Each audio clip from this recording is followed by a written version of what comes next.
So eto na mga kaibigan, ang ganda ng balita natin ngayon. Actually kahapon pa ito, no? Renz Abando, RJ Abarientos, Blusero at Troy Rosario official lang makakasama sa lineup ng ating national team.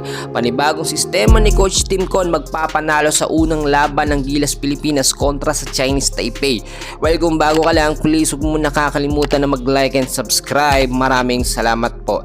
To be exact mga kaibigan, magsisimula po ang FIBA Asia Cup, no? August 5 to 17. Pero ang unang laban ng Gilas Pilipinas kontra sa Chinese Taipei ay August 6 po, no?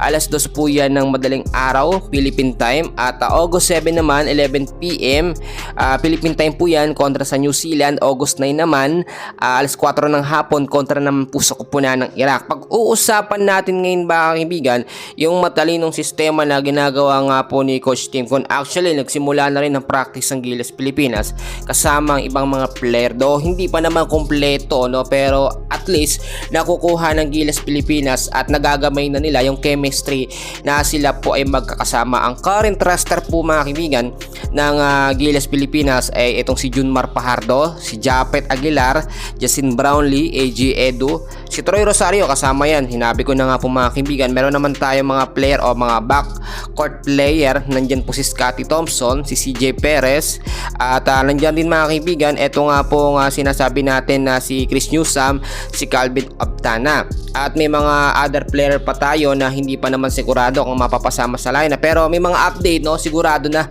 Eto nga pong si Kai Soto, si Kevin Kembao, si Mason Amos at Carl Tamayo.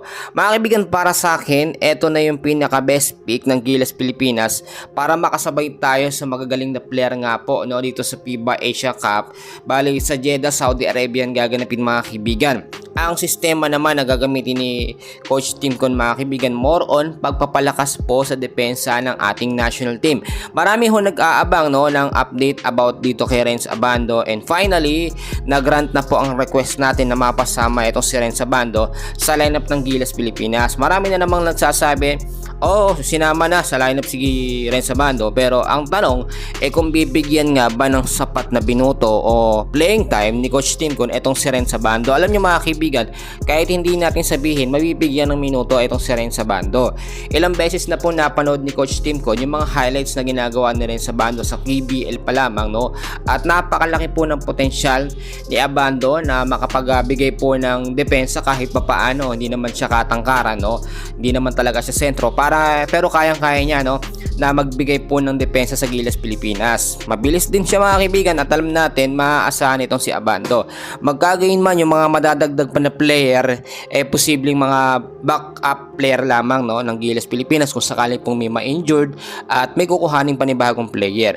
So ngayon, yan muna ang short update natin, no, sa Gilas Pilipinas. Abangan natin mga kaibigan, August 6, no, ang magiging laban ng Gilas Pilipinas sa Chinese Taipei. Kayang-kaya ho yan ng ating national team.